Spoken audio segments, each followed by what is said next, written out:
Here's my warning to all the SpaceX investors. All right, when a company IPOs, well, first of all, there was 3 rounds of funding. So all the accredited investors, all the big hedge funds, they got in early.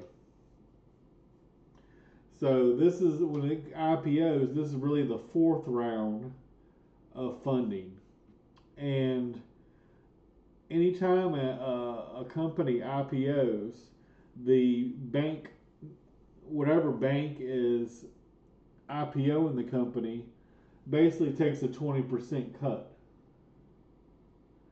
So usually the stock at initial valuation is 20% higher than it should be to account for the bank's fees.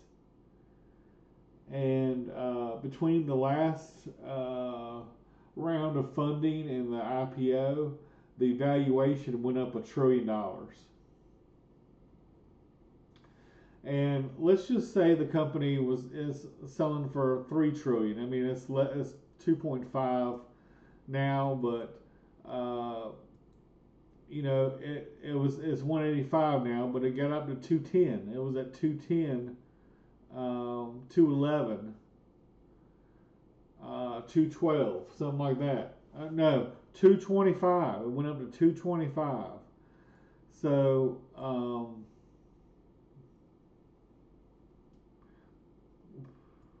it started at 150 and went all the way up to 225. That's crazy.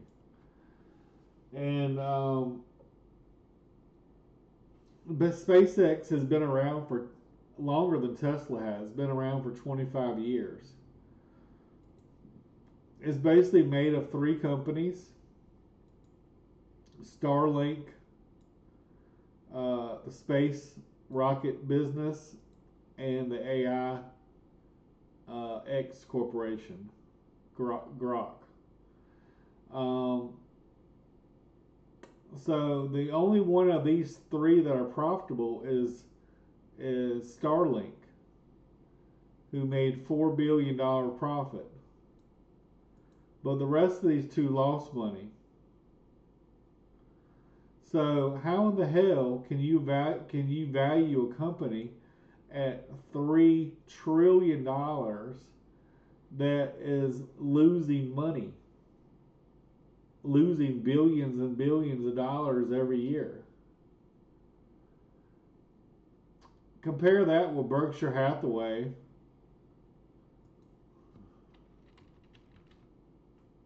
just for a sec, because Berkshire is a $1 trillion company, and in the last 10 years, they had $66 billion of income, 88 billion, 96 billion. They had a loss this 22. They had a loss. This one they only made 4, but normally they make anywhere from 40 to $60 billion a year at least.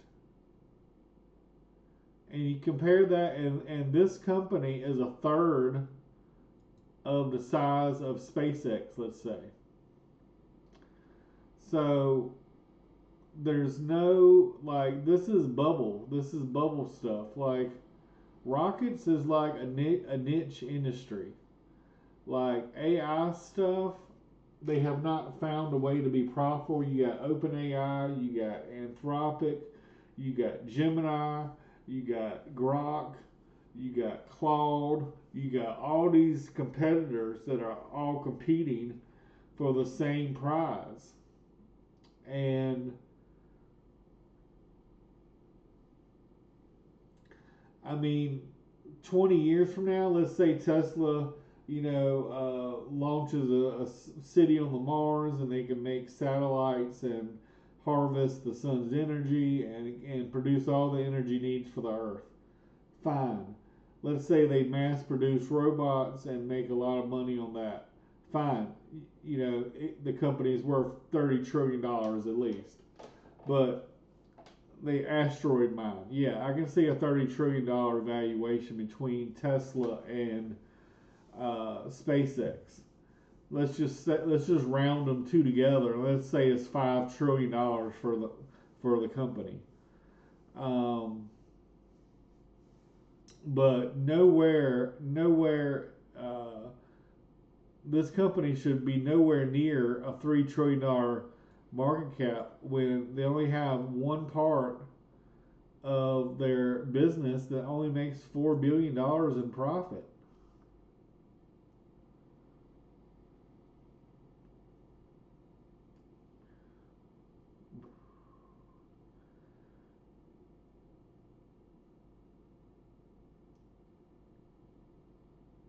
I mean, the OpenAI lost $6 billion.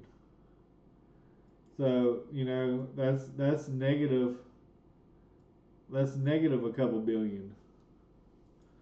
So why would you pay $3 trillion for a company that's not even making any money? That makes no sense.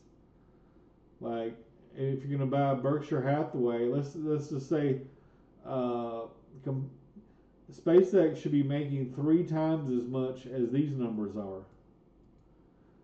So let's just round it to 100 billion. So if you value a company at $1 trillion, they're making 100 billion profit every year. It'd take you 10 years to get your money back.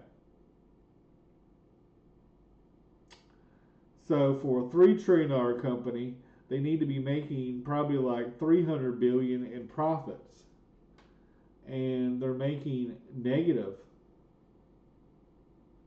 So this company is nowhere close to being profitable. Um, and not only that, the investors that bought in the beginning, like I said, this is the fourth funding round. So the investors who bought in the beginning sold. They sold when everyone else was buying at 220 or whatever. They were selling at 220, and then they're going to have another round where they're going to release some more shares in another couple of months or so, and then they're going to have a third wave of releasing more shares. So I'm not saying that SpaceX is going to be a bad company or a bad business. Uh, this is just too high of a price right now. Um, like I said, the bank automatically inflates at 20% off the get go. Then the day one, the stock went up well over 20%.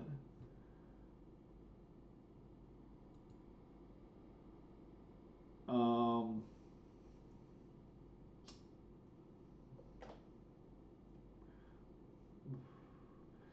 so I would wait till the second wave of shares, and then so buy and then sell, and then the third wave of shares, buy again, and then after the third wave of shares, maybe just hold it after that.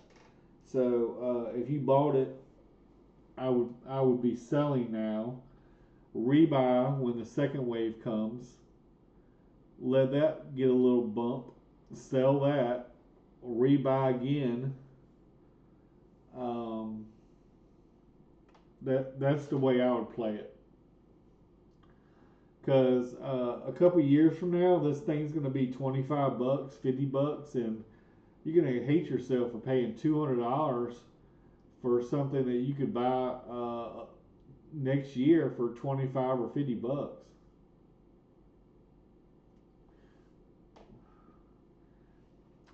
Thanks for watching, guys.